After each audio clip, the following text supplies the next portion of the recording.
감사합니다. 우리 함께 하나님의 말씀 보겠습니다. 하나님께서 오늘 우리에게 주시는 말씀은 빌립보서 3장 10절에서 21절까지의 말씀입니다. 빌립보서 3장입니다. 제가 가진 성경으로 321쪽, 322쪽입니다. 3장 10절에서 21절까지의 말씀을 제가 봉독하겠습니다. 내가 그리스도와 그 부활의 권능과 그 고난에 참여함을 알고자 하여 그의 죽으심을 본받아 어떻게 해서든지 죽은 자 가운데서 부활에 이르려 하노니 내가 이미 얻었다 함도 아니요 온전히 이루었다 함도 아니라 오직 내가 그리스도 예수께 잡힌 바 된 그것을 잡으려고 달려가노라. 형제들아, 나는 아직 내가 잡은 줄로 여기지 아니하고 오직 한 일, 즉 뒤에 있는 것은 잊어버리고 앞에 있는 것을 잡으려고 표대를 향하여 그리스도 예수 안에서 하나님이 위에서 부르신 부름의 상을 위하여 달려가노라. 그러므로 누구든지 우리 온전히 이룬 자들은 이렇게 생각할지니 만일 어떤 일이 너희가 달리 생각하면 하나님이 이것도 너희에게 나타내시리라. 오직 우리가 어디까지 이르렀든지 그대로 행할 것이라. 형제들아, 너희는 함께 나를 본받으라. 그리고 너희가 우리를 본받은 것처럼 그와 같이 행하는 자들을 눈여겨보라. 내가 여러 번 너희에게 말하였거니와 이제도 눈물을 흘리며 말하노니 여러 사람들이 그리스도의 십자가의 원수로 행하느니라. 그들의 마침은 멸망이요 그들의 신은 배요 그 영광은 그들의 부끄러움에 있고 땅의 일을 생각하는 자라.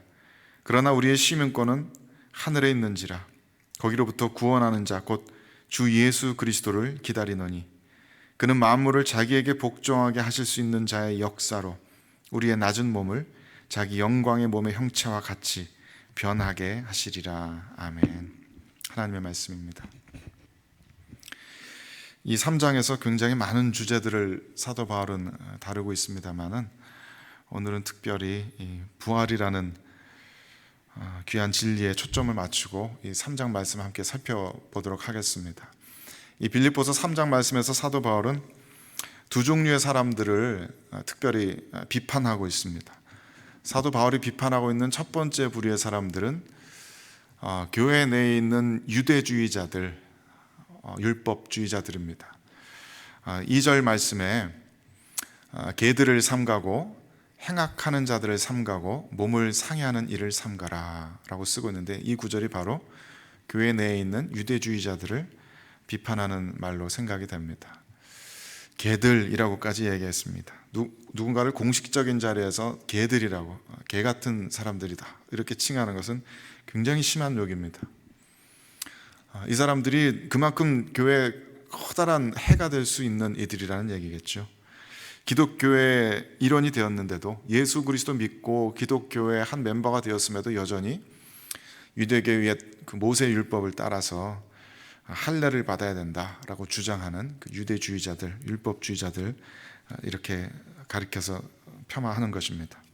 그래서 이들을 개들이라고 부른 것은 다만 이게 심한 욕일 뿐만 아니라 이들이 이미 하나님 나라의 백성이 아니라 이방인들과 같은 존재들이다라고 그렇게 칭하고 있는 것입니다. 그들은 그 유대 정통주의자들인 이방인들과 같은 자들이고 우리가 참된 하나님 나라 백성들이다.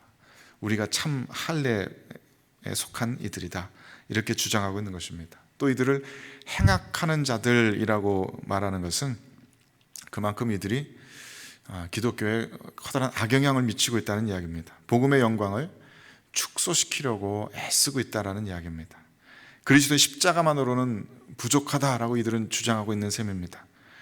이런 가르침은 십자가만으로는 부족하다, 무언가 인간적인 노력을 열심을 더해야 된다라고 말하는 이런 주장들은 초대교회로부터 지금까지 계속해서 우리 기독교를 괴롭혀온 그런 이단들입니다. 아직 복음의 진수를 맛보지 못한 교인들을 자꾸 이런 이단적인 잘못된 가르침으로 유혹해내고 자꾸만 그리스도의 십자가 위에 인간적인 노력을 더하게 하려고, 그래서 그리스도의 십자가의 영광을, 그 권능을 축소시키려고 애쓰는 무리들입니다. 그리스도의 십자가를 무효화시키는 굉장히 악한 영향을 미칠 수 있는 가르침인 것입니다.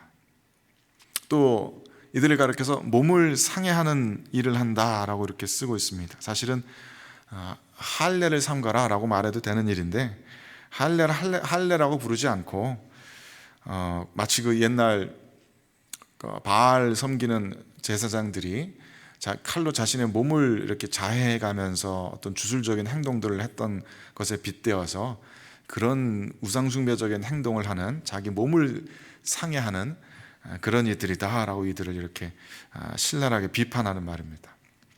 하나님께서 왜 할례를 명하셨는지 그 본뜻은 알지 못한 채 이제 할례가 상징하는 성령 세례 시대가 이미 시작되었음에도 불구하고 여전히 그 성령 세례의 옛 그림자인 그 율법적인 옛 약속에 속한 할례를 붙들고 그것을 인간적인 자랑으로 삼고 있는 자들을 이렇게 비판하는 것입니다.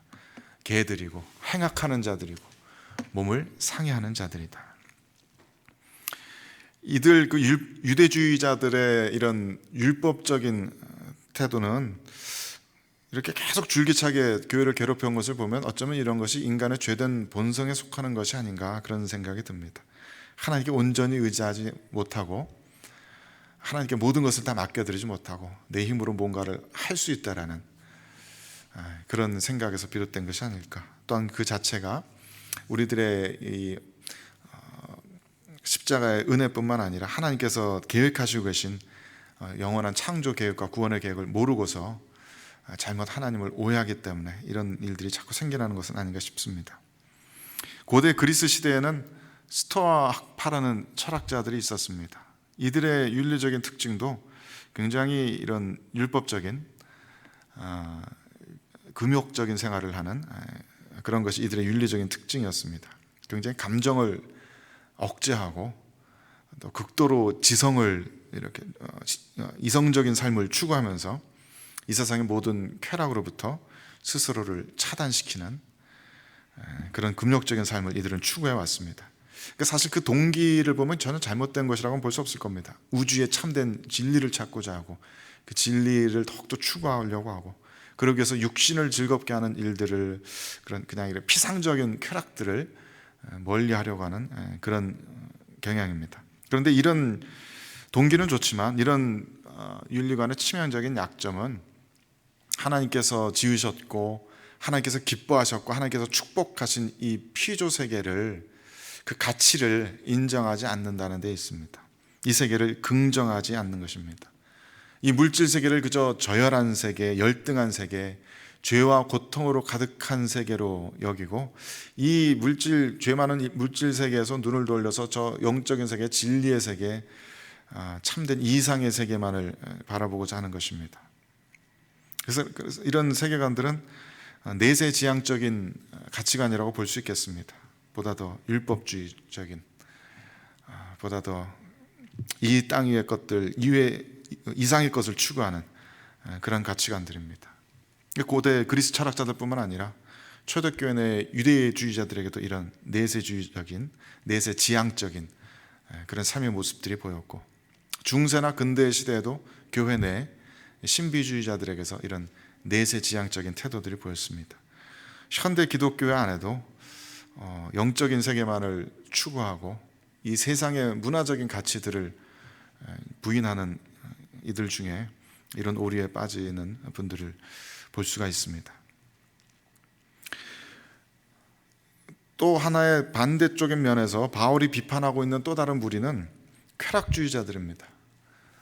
앞에 사람들이 율법주의적이고 그래서 그 이면에는 내세를 지향하는 그런 가치관을 추구하고 있다면 이들은 오히려 율법을 반대하는 반율법주의자들이고 영적인 세계보다 지금 이 현세에서 이 땅에서의 물질 세계 속에서의 그 쾌락을 추구하는 그런 가치관입니다. 18절에서 19절 말씀을 읽어보겠습니다. 18절 19절 내가 여러 번 너희에게 말하였거니와 이제도 눈물을 흘리며 말하노니 여러 사람들이 그리스도의 십자가의 원수로 행하느니라. 그들의 마침은 멸망이요 그들의 신은 배요 그 영광은 그들의 부끄러움에 있고 땅의 일을 생각하는 자라. 여기서도 사도 바울은 과격한 표현들을 사용합니다. 이들을 그리스도의 십자가의 원수라고 부르고 있습니다. enemy, 그리스도의 십자가의 적대적인 자들이다. 그리스도의 십자가를 대적하는 자들이다라는 말입니다.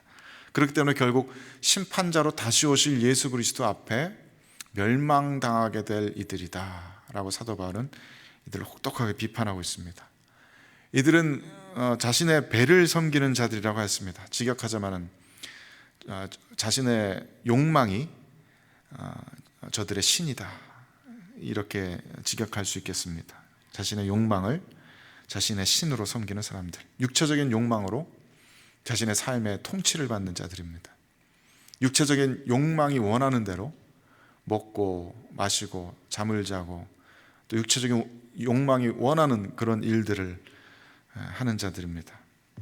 그래서 자신의 욕망을 채우면서 쾌락을 맛보는 것이 이들에겐 가장 좋은 일입니다. 가장 가치 있는 일입니다. 그들이 가장 자랑스러워하는 일들이라는 것은 사실상 하나님의 눈에 보시기에 부끄러운 일들 뿐입니다. 베드로를 향해서 예수님께서 네가 하나님의 일을 생각하지 않고 이 땅의 일만을 생각하는도다 라고 이 땅의 일을 생각한다라는 표현으로 꾸짖으신 적이 있는데, 그와 동일한 표현을 사용해서 사도 바울은 이들이 이 땅의 세속적인 일들만을 생각하는 이들이다, 이렇게 비판하고 있습니다. 이들의 세계관의 이면에는 내세라는 것이 없습니다. 이들은 내세를 믿지 않고 인정하지 않습니다. 참된 진리의 세계 같은 것도 인정하지 않습니다. 현세적인 이 세계 외에 그 너머에 더 고차원적인 어떤 다른 세계가 있다는 사실을 인정을 하지 않습니다. 그렇기 때문에 그들은 눈에 보이는 것, 이 몸으로 살아가는 이 세계에서 만족을 최대한 찾으려고 합니다. 그 밖의 것에는 관심이 없습니다. 내세가 없다는 이야기는 죽음 이후의 삶이 없다라는 이야기입니다. 죽음 이후의 것에 대해서 믿지 않습니다. 죽어서 심판받는다는 것도 당연히 믿지 않습니다. 심판이 없으니까 한번 그냥 이 땅에서 살아가고 말 삶을 최대한 그 쾌락을 즐기면서 그 순간을 만끽하면서 살아가자라는 주의입니다. 그러니까 내세지향적인 스토학파나 그 심판을 두려워하는 율법주의자들과는 정반대 가치관인 것입니다. 사도 바울은 이 두 가지 삶의 태도를 모두 혹독하게 비난하고 있습니다. 율법에 매이고 영적인 세계만에 묶이는 내세지향적인 삶의 태도도 비난하고, 동시에 이 땅의 현세적인 것에만 집착하는 그런 태도도 비난합니다. 내세지향적인 것은 그리스도의 십자가의 악을 행하는 것이다 라고 말하면서, 동시에 현세지향적인 것은 그리스도의 십자가를 대적하는 것이다, 이렇게 말합니다. 그러면 사도 바울이 추구하는 삶의 의미와 목적은 어디서 찾아볼 수 있을까요? 내세도 아니고 현세도 아니라면 사도 바울의 소망의 시선은 어디를 향하고 있습니까? 사도 바울이 최고로 여기는 가치는 어디에서 발견될 수 있습니까? 오늘 본문은 그 질문에 대한 답을 찾을 수 있도록 도와줍니다. 말하자면 기독교의 최종적인 소망은 어디에 있는가? 저와 여러분은 과연 무엇을 위해서 신앙생활을 하고 있는가? 우리들의 신앙생활의 목표를 우리는 어디에 두고 있는가? 그런 것입니다. 우리는 무엇 때문에 예수 그리스도를 믿는가? 우리는 무엇 때문에 삼위일체 하나님을 섬기고, 우리는 과연 이 땅에서 어떠한 가치관을 가지고 살아야 하는가? 오늘은 그 질문에 대해서 깊이 좀 생각해 보면 좋겠습니다. 10절, 11절 말씀을 다시 한번 읽어보겠습니다. 내가 그리스도와 그 부활의 권능과 그 고난의 참여함을 알고자 하여 그의 죽으심을 본받아 어떻게 해서든지 죽은 자 가운데서 부활에 이르려 하노니. 이 구절을 좀 요즘 말로 된 New English Translation 버전 성경에서는 이렇게 쉽게 풀었습니다. 우리말로 직역하자면, 나의 목적은 그분을 아는 것이고 그분의 부활의 권능을 체험하는 것이고 그분의 고난을 쉬어야 하는 것이다. 그분과 같이 그의 죽음에 있어서 그분과 같이 되는 것이다. 그렇게 해서 어떻게 해서든지 최선을 다해서 죽은 자들로부터 일어나는 부활을 얻으려 하는 것이다. 그러니까 이 구절에서 사도 바울은 자신의 신앙생활의 최종적인 목적이, 골이 무엇인지를 밝히고 있는 것입니다. 첫 번째로는 예수 그리스도를 아는 것이다. 그 다음에는 그분의 부활의 권능을 아는 것이다. 그리고 그분의 고난에 참여함을 아는 것이다. 그러기 위해서 나는 그분의 죽으심과 같은 모양으로 나도 죽어야 할 것이다. 그래야만 내가 죽은 자 가운데서 다시 일어나는 부활에 참여하게 될 것이다. 그것이 나의 목적이다 라고 사도 바울은 이야기합니다. 첫 번째 먼저 그리스도를 아는 것이다 라고 이야기했습니다. 그리스도를 아는 것이 나의 목적이다. 그리스도를 안다는 것은 그리스도에 대해서 안다는 것과는 굉장히 다른 말입니다. 처녀 마리아가 나는 남자를 알지 못하는데 어떻게 아기를 낳겠습니까? 라고 물었을 때 남자를 알지 못한다라는 단어가 그리스도를 안다라는 이 단어와 같은 단어입니다. 그리스도를 안다는 것은 그분과 인격적인 교제를 나누는, 서로 함께 나누는 그런 관계를 가지고 있다는 얘기입니다. 나만 그분을 아는 것이 아니고 그분도 나를 알고 그분과 함께 커뮤니케이트하는 인간적인 신뢰 관계로 묶여있는 그런 관계를 가지고 있다는 이야기입니다. 개인적으로 아주 은밀하게 알고 있다는 얘기고 그분을 경험을 통해서 알고 있다는 얘기고 그분을 더 나아가서 이해하고 있다는 이야기입니다. 요한복음에서는 말씀이신 성자 예수께서 이 땅에 오실 때 세상이 그를 알지 못하였다라고 이 단어를 씁니다. 세상은 그를 이해하지 못하고 그와 관계 맺지 못하고 그를 신뢰하지 못했습니다. 또 영생은 곧 유일하신 참 하나님과 그가 보내신 자 예수 그리스도를 아는 것이니다 라고 주님께서 기도하실 때도 역시 이 단어를 쓰셨습니다. 예수 그리스도를 아는 것이 영생이다. 그렇기 때문에 그리스도를 안다는 것은 하나님과 깊은 관계를 맺는다는 이야기입니다. 이 세상의 창조주신 하나님과의 깊은 관계 속으로 들어가는 것. 그렇기 때문에 우리들의 생명이 다만 피조물 차원의 그냥 생물학적 차원의 생명이 머무르는 것이 아니라 하나님 차원의 더 높은 고차원적인 수준의 생명으로 우리들의 생명이 변화되는 것을 의미합니다. 그것이 그리스도를 아는 것입니다. 그것이 영생입니다. 그것이 사도 바울의 목표라고 사도 바울은 오늘 본문을 통해서 이야기하는 것입니다. 그리스도를 아는 것이다. 하나님의 차원의 생명으로, 영원한 생명의 차원으로 나아가는 것이다. 비슷한 얘기지만 그 다음에 사도 바울은 내가 그리스도의 부활의 권능을 아는 것이 자신의 목표라고 했습니다. 이것도 마찬가지입니다. 그리스도를 아는 것과 마찬가지로 예수 그리스도의 부활의 권능을 아는 것은 부활에 대해서 아는 것과 다른 이야기입니다. 부활의 권능을 안다는 것은 부활을 체험한다는 것입니다. 그래서 이 New English Translation은 저렇게 번역했습니다. 그분의 부활의 권능을 체험하는 것, 경험하는 것. 단순히 죽었다 살아나는 것을 이야기하는 것이 아닙니다. 사람들이 때로 겪는 교통사고를 당해서 잠깐 숨이 멎었다가 소생해 나는 그런 것을 의미하는 것이 아니라 여기서 사도 바울이 함께 체험하고 싶은 부활은 그분의 부활, 예수 그리스도의 부활입니다. 그분의 부활의 권능을 나도 체험하고 참여하고 싶다라는 이야기입니다. 예수 그리스도의 이 부활은 실제적으로 죽음을 당했다가 전혀 다른 차원의 생명으로 일어나는 것을 의미합니다. 예수 그리스도의 육체적인 부활을 부인하는 어떤 이들이 이야기하는 것처럼 그냥 영의 부활 혹은 어떤 심리적인 부활, 레전드 전설로서의 부활, 그런 거 이야기하는 것이 아닙니다. 성도들이 부활한다고 할 때 그것은 옛사람이 죽고 새 사람으로 거듭난다 하는 그런 영혼의 변화 같은 것을 이야기하는 것이 아닙니다. 지금 사도 바울이 함께 체험하고 싶고 함께 참여하고 싶은 부활은 예수님처럼 완전히 죽었다가 그 죽음으로부터 다시 살아나되 이전의 육체와는 다른 더 고차원적인 생명으로 일어나는 생명, 부활을 의미합니다. 하지만 여전히 이 땅 위에 발을 디딜 수 있고 여전히 제자들과 이야기 나눌 수 있고 제자들과 함께 음식을 먹을 수 있었던 이 물질 세계에 함께 참여할 수 있는 그 부활에 함께 들어가고 싶다라는 것입니다. 또한 사도 바울은 예수 그리스도의 영생에 대한 소망, 예수 그리스도의 부활에 대한 소망을 이야기하면서 예수 그리스도의 그 고난에 참여하고 싶다라는 이야기도 덧붙입니다.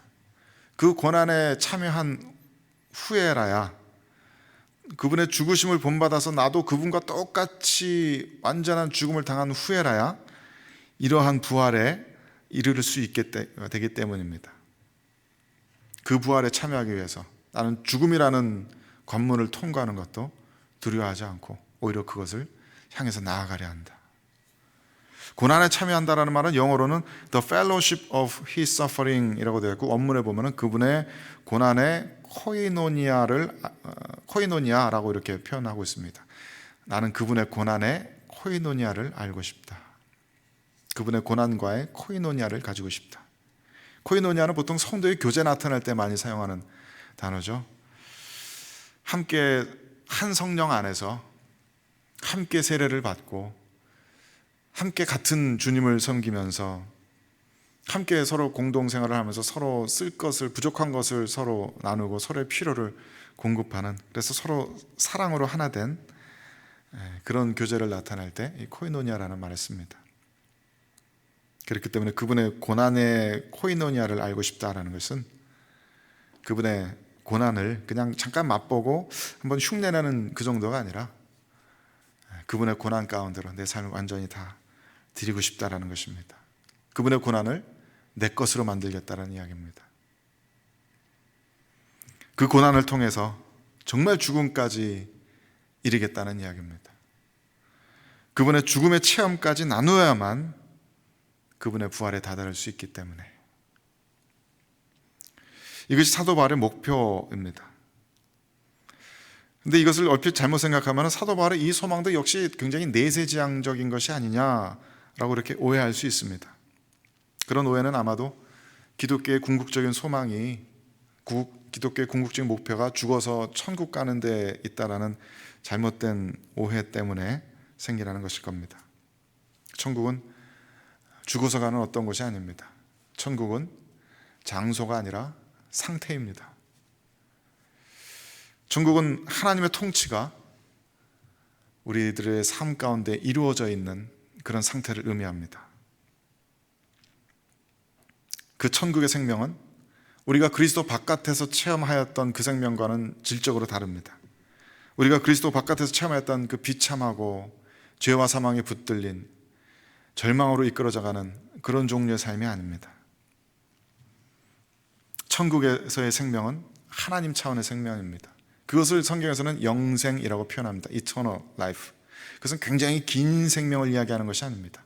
그것은 시작도 찾을 수 없고 끝도 찾을 수 없는 모든 시간을 초월한 차원의 하나님 차원의 생명을 의미합니다. 부활은 바로 그 영생이 완성되는 순간입니다. 이 시간의 차원을 뛰어넘어서 하나님의 차원에서의 생명으로 들어가는 순간입니다. 그래서 우리들 가운데 하나님의 통치가 완벽하게 이루어지고 우리들 안에서, 육신 안에서 더 이상 어떤 죄된 욕구도 발견되어지지 않고 우리와 더불어서 이 모든 피조 세계가 함께 썩어지며 종로로 타는 데서 해방되어서 이 피조 세계 가운데 더 이상 어떤 생물도 죽지 않고 병들지 않고 쇠퇴하지 않는 그런 완전한 생명으로 충만한 참된 평강의 세계, 그것이 부활의 세계입니다. 그래서 기독교의 이 독특하고도 궁극적인 소망은 내세지향적인 것도 아니고 현세지향적인 것도 아닙니다. 그것은 지금 이 세계에 가득한 이 죄와 사망의 독소가 모조리 제거된, 그래서 이 죄로 오염된 세상 속에서의 그 모든 병약했던 것들이 다 제거된 완전함을 회복하고 치유한 그런 피조 세계에 대한 소망입니다. 하나님께서 최초에 창조하시고 기뻐하시고 복 주셨던 그 물질 세계, 그 최초의 상태, 그것보다 더 온전하게 다시는 죄의 유혹에 빠지지 않을 수 있는 완전해진 모습으로 완성되는 시대에 대한 소망입니다. 그것은 이 땅을 떠나서 다른 어떤 영적인 세계를 지향하는 것과는 다릅니다. 이 죄로 오염된 세계 속에서 이 땅에서만 기쁨을 찾고 쾌락을 찾고자 하는 그런 소망도 아닙니다. 이 피조 세계가, 병들었던 피조 세계가 나음을 받는, 오염되었던 피조세계가 깨끗해지는, 불완전했던 피조세계가 완성되는 그런 것에 대한 소망입니다. 그것이 부활의 소망입니다.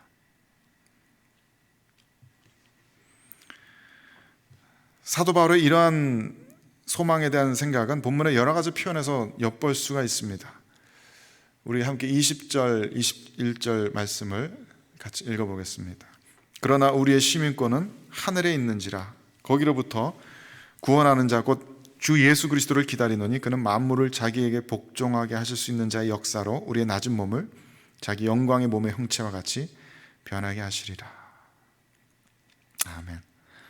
우리의 시민권은 하늘에 있는지라 라고 얘기합니다. 하늘의 시민권이라는 단어를 살펴보겠습니다. 이 단어를 생각할 때 우리는 흔히 한두 세기 전에 복음주의권에서 많이 만들어지고 불려졌던 찬송가들처럼 이 땅이 우리의 본향이 아니라 하늘이 우리들의 본향이다. 그래서 이 땅에서 우리는 그저 나그네와 같이 잠시 스쳐 지나갈 뿐이고 우리는 이 죄 많은 세상을 떠나 하늘 위의 세상으로 돌아가야 한다라는 그런 이미지를 떠올리실지 모르겠습니다. 하지만 신약학자들의 생각은 그와 다릅니다. 이 빌립보서가 쓰여진 시대는 잘 아시는 것처럼 로마 제국의 시대입니다. 로마 황제는 지중해 인근의 모든 땅과 나라와 민족들을 정복한 후에 그 정복 전쟁에 참여했던 군사들을 그냥 그 땅에서 계속 살 수 있도록 로마 시민권을 주곤 했습니다. 빌립보도 그런 도시 중에 하나였습니다. BC 31년경에 안토니우스 옥타비우스가 서로 왕권을 놓고 대권을 놓고 서로 전쟁을 벌였습니다. 그래서 결국 옥타비아누스가 안토니우스와 클레오파트라의 연합군을 무찌르고 승리하게 되었습니다. 그래서 옥타비아누스가 로마 제국의 공식적인 초대 황제가 되었죠. 이 초대 황제는 그때 전쟁에 나섰던 그 수많은 군사들을 데리고 로마로 돌아가지 않았습니다. 그 수많은 군사들을 다 로마에 수용할 수도 없을 뿐더러 그 많은 군대가 로마에 이렇게 주둔하게 되면은 무슨 일이 생길지 모르는 그 정치적인 위험 부담도 있었기 때문에 그 전쟁에 참여했던 부하 장군들, 군사들을 그 빌립보 땅에 그냥 머물러 살게 하였습니다. 대신 그들 사이에 불평이 생겨나지 않도록 그들에게 로마 시민들이 누리는 것과 똑같은 권리들을 부여하였습니다. 로마로 통하는 길도 닦아주고 투표할 수 있는 권리도 주었습니다. 함부로 재판도 없이 고문받거나 채찍질에 맞지 않아도 되는 그런 시민으로서의 권리들을 다 주었습니다. 그래서 빌립보에 사는 사람들은 여전히 로마에 몸은 떨어져 있지만 로마식대로 말하고 생각하고 살아가고 로마의 법의 지배를 받을 수 있게 되었습니다. 그것이 빌립보 시민들이 로마 시민권을 가졌다는 의미입니다. 빌립보 시민들이 로마 시민권을 가졌기 때문에 이들이 언제고 로마로 돌아갈 소망을 가지고 있었다는 얘기가 아닙니다. 이들은 로마에서 떨어져 삽니다. 하지만 로마식대로 살아갑니다. 로마의 율법의 지배를 받으며 살아갑니다. 그리고 이 로마 시민권을 가진 이들은 가령 빌립보에 어떤 군사적인 위기가 닥쳐왔을 때, 적군들이 쳐들어왔을 때 로마 황제가 대군을 이끌고 우리를 도우러 와서 우리들에게 전쟁의 승리를 안겨다 줄 것이라는 것을 당연한 사실로 여기고 기대하고 있었습니다. 그것이 로마 시민권을 가졌다는 뜻입니다. 하늘의 시민권이라는 이 사도 바울의 표현도 그런 맥락에서 이해하는 것이 옳을 겁니다.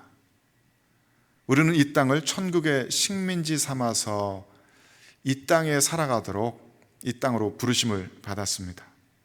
이 땅은 본래 천국의 통치를 거부하고 하나님께 대적하는 사람들의 땅이었습니다. 하지만 우리는 이 땅으로 부르심을 받아서 이 땅 위에서 천국의 말을 하고 천국의 생각들을 하고 천국의 법의 다스리심을 받으면서 천국 시민으로 이 땅 가운데 살아가도록 부르심을 받았습니다.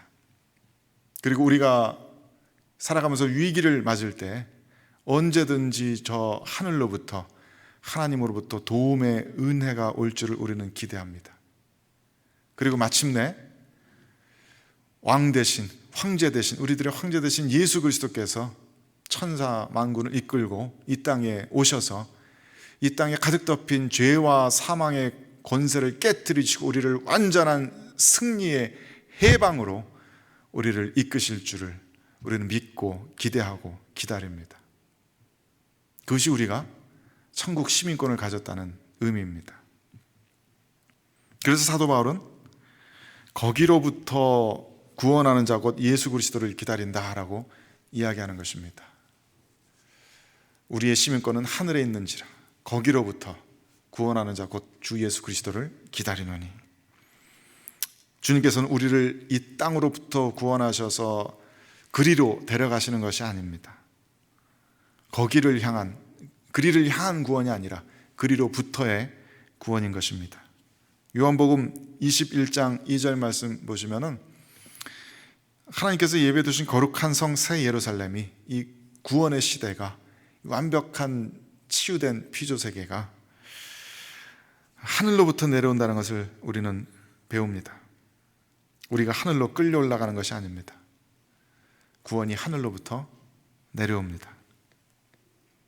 주님께서 이 땅에 다시 오실 때 믿는 자들이 공중에 들려 올라가서 주님을 환영하고 영접하게 될지는 모르겠습니다. 근데 그것은 마치 황제가 빌립보 도시에 군대를 이끌고 올 때 빌립보의 시민들이 다 함께 성문 밖으로 나가서 황제를 맞아들여서 다시 빌립보 도시로 돌아오는 것과 같은 이야기입니다. 구원은 우리가 하늘로 향하는 것이 아니라 공중에서 다시 오실 우리들의 왕을 영접하여서 다시 이 땅으로 내려오는 것입니다. 우리는 사도신경에서 매주일 신앙 고백하면서 우리 주 예수 그리스도께서 저리로서 하늘로부터 이 땅으로 산자와 죽은 자를 심판하러 오시리라는 것을 고백합니다. 이 땅 위에서 이루어지는 일들입니다. 창조주 하나님께서 이 땅을 지으셨고 창조주 하나님께서 이 땅을 복 주셨습니다. 이 땅은 언젠가 우리가 버리고 떠나야 될 장소가 아닙니다. 오히려 주 예수 그리스도께서 치유하시고 회복시키시고 완성시키실 그런 하나님의 작품으로서의 피조물입니다. 사도 바울은 21절 말씀에서 또 이렇게 고백합니다. 그는 만물을 자기에게 복종하게 하실 수 있는 자의 역사로 우리의 낮은 몸을 자기 영광의 몸의 형체와 같이 변하게 하시리라. 이 중간에 나와 있는 우리의 낮은 몸이라는 표현은 원문의 뉘앙스를 충분히 살리려면 우리의 낮아진 몸이라고 번역하는 것이 더 나을 것입니다.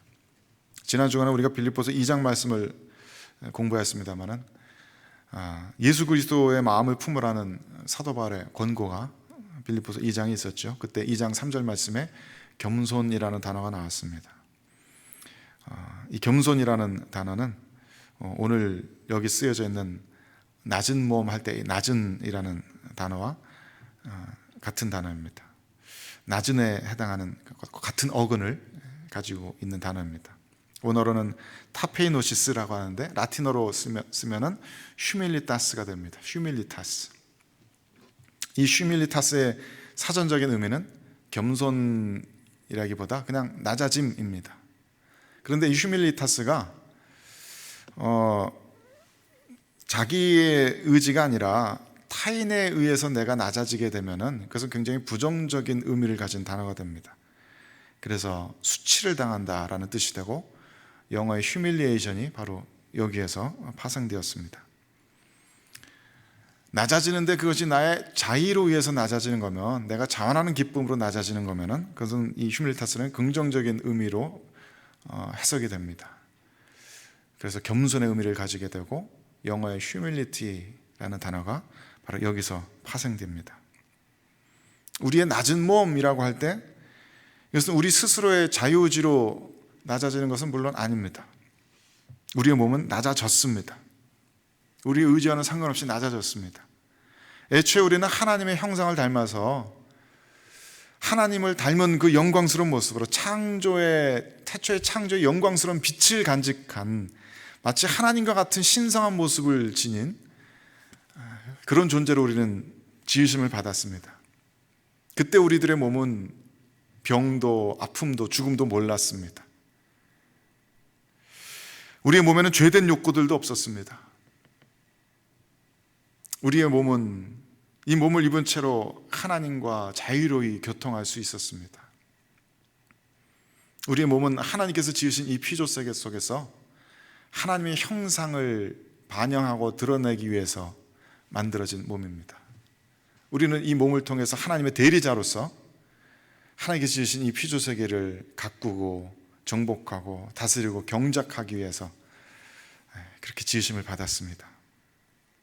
그렇기 때문에 우리들의 이 몸은 하나님의 아이콘 같은 것들입니다.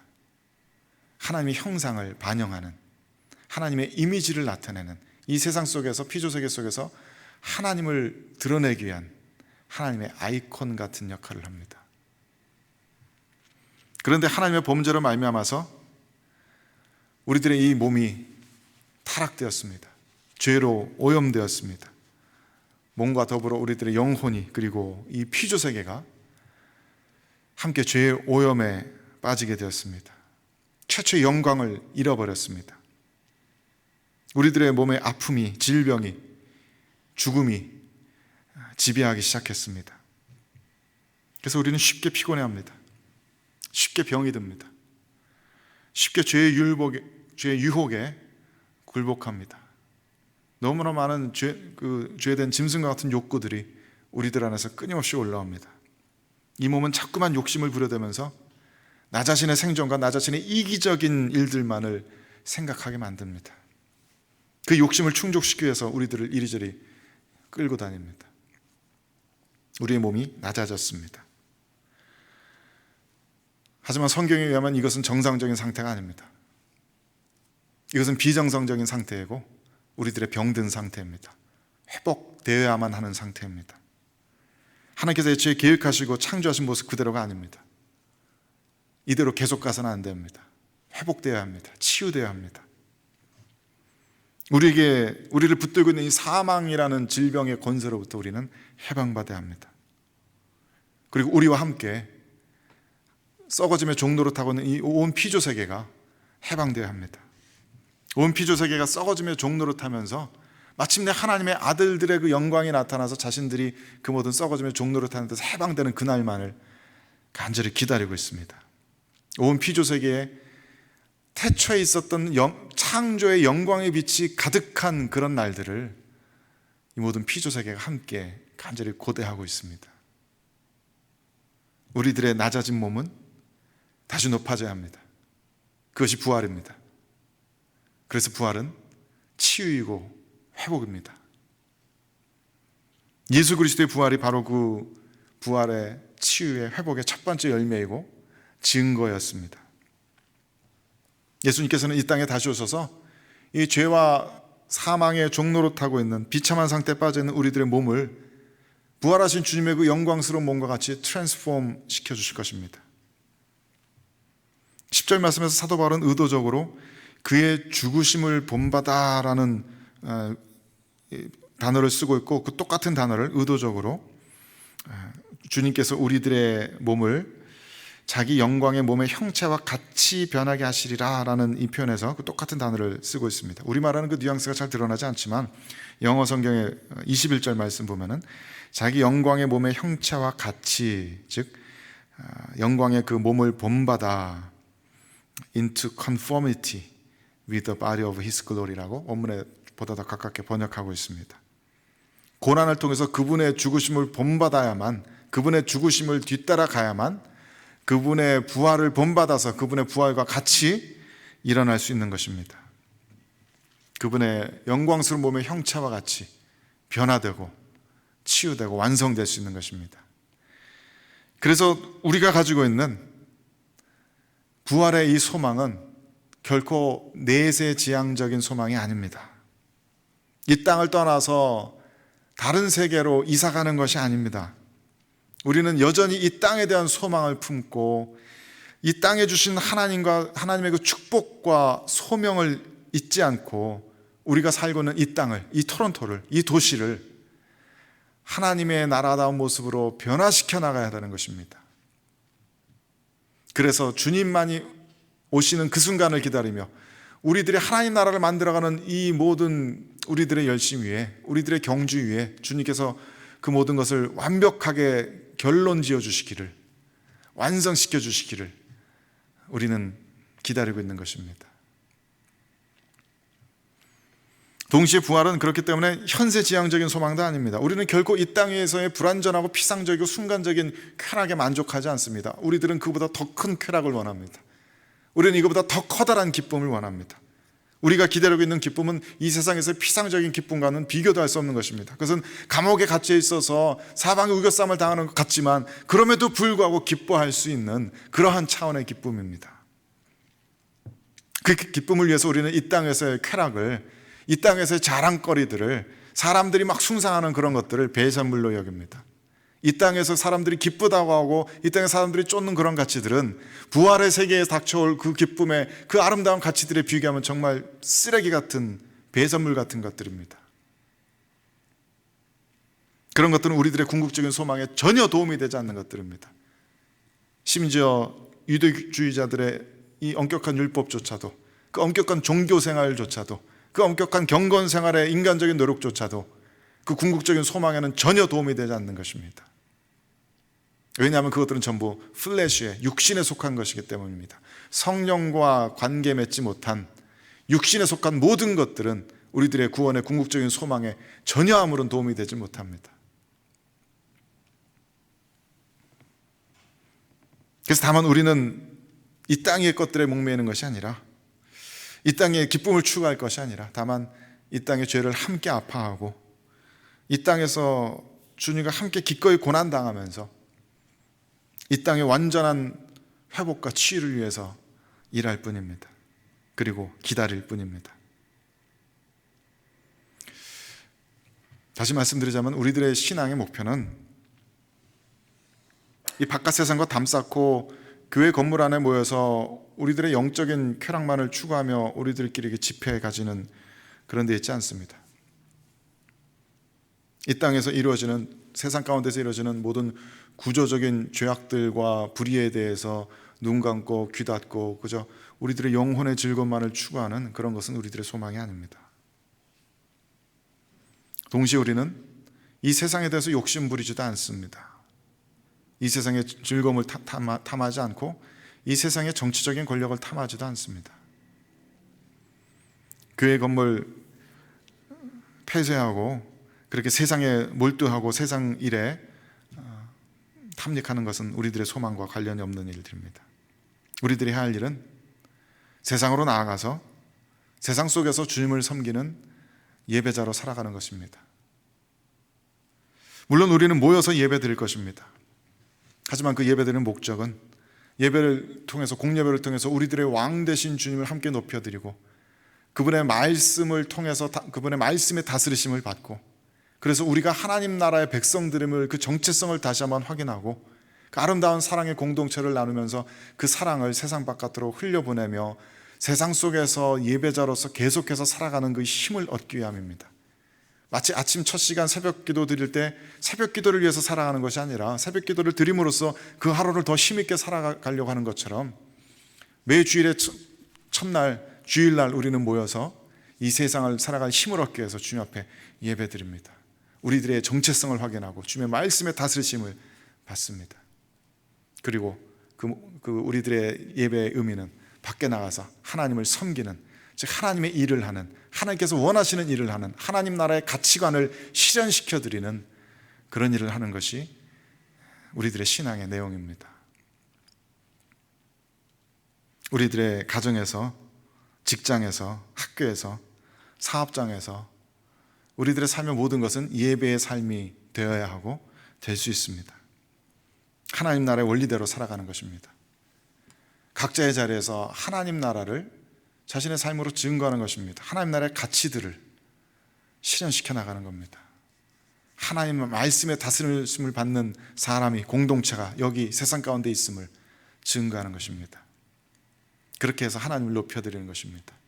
하나님의 계획에 참여하는 것입니다. 말하자면 성실하게 근무 시간을 지키는 것이고, 저울을 속이지 않는 것이고, 정직하게 장사하는 것이고, 정직하게 세금 내는 것이고, 우리들의 일만 생각하기보다 다른 이웃들의 삶을 돌보는 그런 것들입니다. 우리들에게 주어진 특권을, 은혜를 남용하지 않고 오히려 그 특권들을 우리들 스스로 제한하고 절제하면서 하나님께서 우리들에게 주신 그 은혜를 가지고, 그 리소스들을 가지고 이웃들을 섬기는 것입니다. 하나님께서 애초에 그렇게 서로를 섬기라고 우리들에게 풍성한 것을 주셨기 때문입니다. 그리고 그렇게 살아가는 방식이 바로 예수 그리스도의 재림 이후의 부활의 세계에서 우리들이 살아나갈 방식이기 때문입니다. 주님께서 재림하시고 난 후에는 우리 모두가 그렇게 살 겁니다. 거기에는 성전이 없어서 각자의 삶의 자리가 성전이 될 겁니다.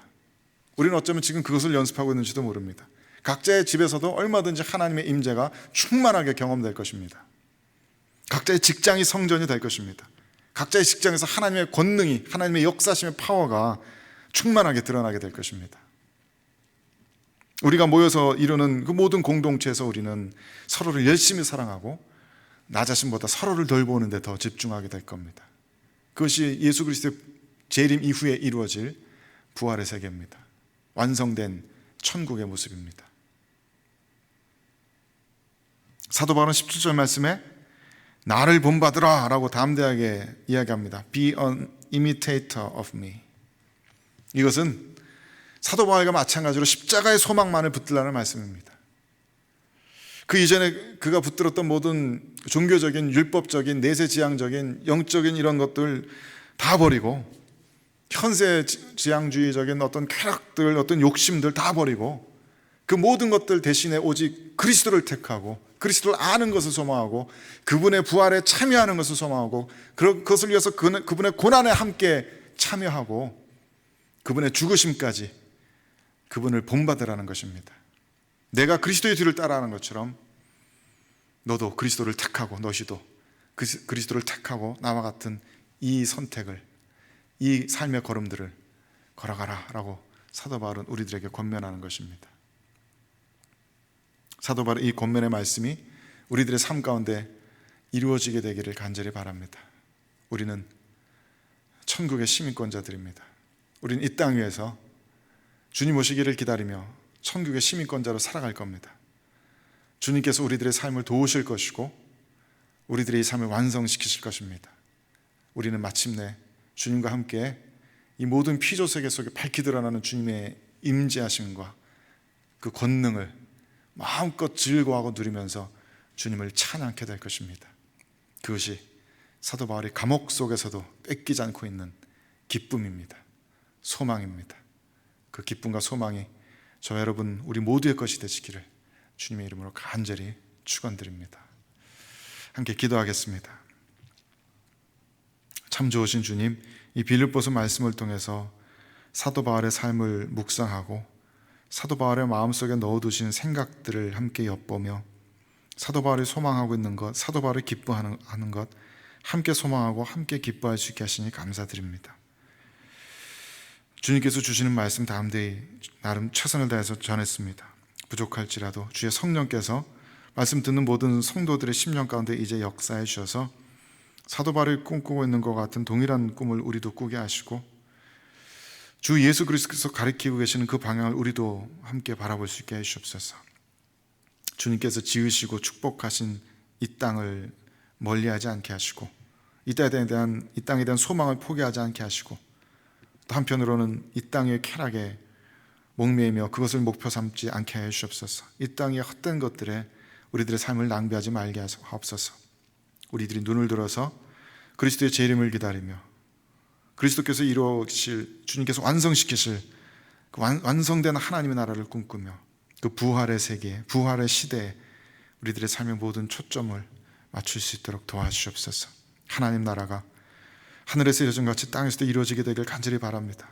우리들의 삶 가운데 이루어지게 되길 간절히 바랍니다. 주님, 우리를 통해서 역사하여 주시옵소서. 우리 구주 예수 그리스도의 이름으로 간절히 기도 올려드립니다.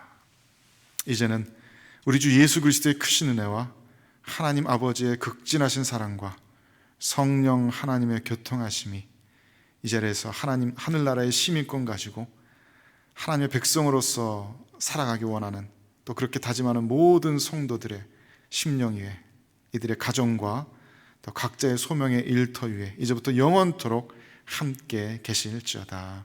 아멘.